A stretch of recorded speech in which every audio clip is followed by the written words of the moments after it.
Welcome back to Let's Play Croc. I'm your host Pulsation, and we got the tumbling Dantini right there. He will actually tumble into you, but if you can get him before he gets you. Previously, we got our first jigsaw piece, and now we're heading on to the final 3 levels of the first island. It's going to be split into 4 islands. Now, you'll see there if we go in the door, it'll give you a glimpse of a box, and that's it. You can't go anywhere else. So, even though you can't progress, it gives you a hint that there's something to go look for, which is interesting that it gives you that kind of hint of exploration in such a linearly progressing level.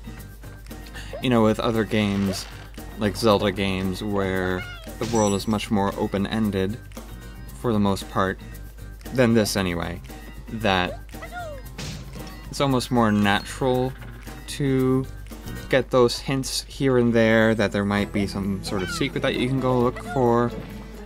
But even here you get that sort of hint, which I think it livens up the whole linear progressions of the levels much more. Relatedly, I think it's also interesting that in this game and in many other 3D platformers, there isn't a point system, so that, you know, in your standard 2D Mario game, you get points, you get a certain amount of points for how fast you finish the level, or how many coins, or how many baddies you stomp. But in this game, all that is sort of brushed aside, I guess for the sake of adventure, maybe, but I think it works for the enemies because that makes them much more obstacles than goals, I guess. A nice thing about this guy here is that he can't go near the stone, so if you need to avoid him, just stay on the stone patch.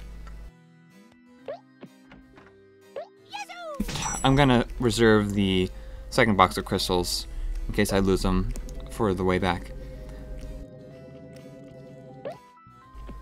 You can count all the crystals, but those only add up to things that help you survive and, you know, with more lives, rather than some sort of tally of how many you got. Since it resets after every 100, there isn't really a way to keep track of that. Yeah, as we progress, you'll see more and more of those tiny platforms. That's kind of their way of stepping up the difficulty of it. And here we're going to have another instance of having to use hang time for the boxes. So this time it's going to be a little more tricky since they're on the same level. My best recommendation is just to get as close to the edge as you can and go for it. Okay. Yeah, you want to make sure that you don't stomp the box you're heading to, because then you'll lose that box's crystals and be more likely to fall down. There we are. So, nice big payday, even though we didn't retain any of the crystals from before this.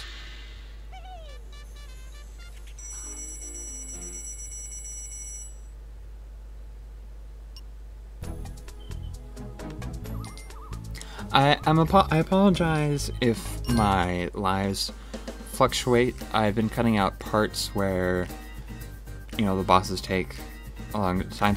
Most important for this level is don't stomp that box. Even if it's not a floating one, it's very important to get a gobo.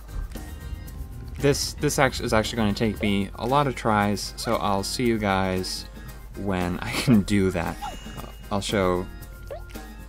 We'll grab this red crystal first, though. That's right here. Alright, so what you need to do for this setup here is squidgy as close to the button as you can, hit it, jump across the 2 boxes to this platform while avoiding the flying Dantini, and then okay, got it. I find that was where I messed up the most, was miscalculating how far that platform was. But we got it now, so now we can claim our reward of this box. It was especially hard to do that one since those were your source of crystals. It meant that you didn't have any with you. since you couldn't get these.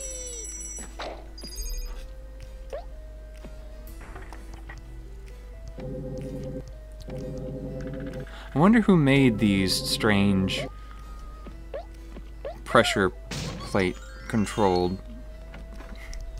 moving platforms.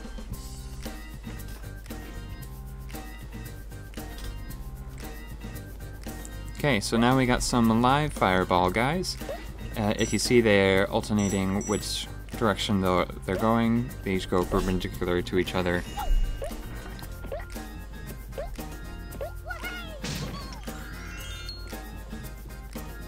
It's weird what they choose to give eyes to, because we've seen plenty of fireballs before, but never ones with eyes. And I don't know, I guess because these have a longer trajectory that they get a soul, but you also won't be able to do any damage to those guys since they are fire bad.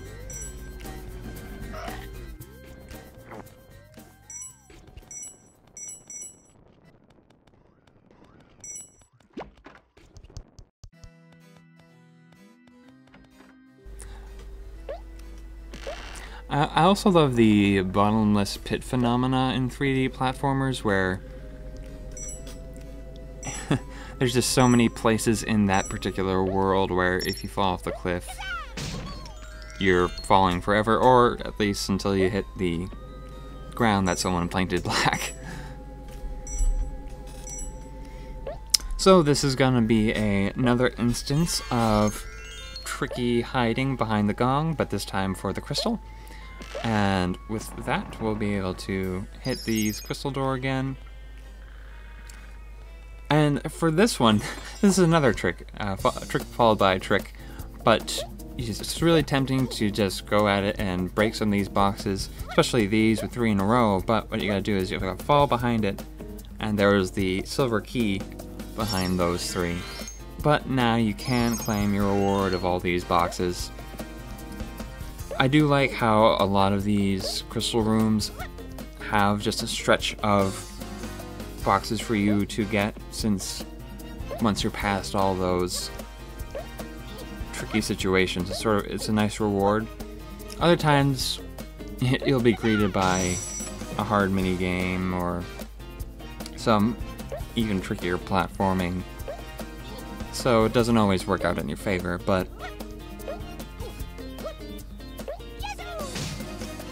I do think it's a smart move on the developer's part to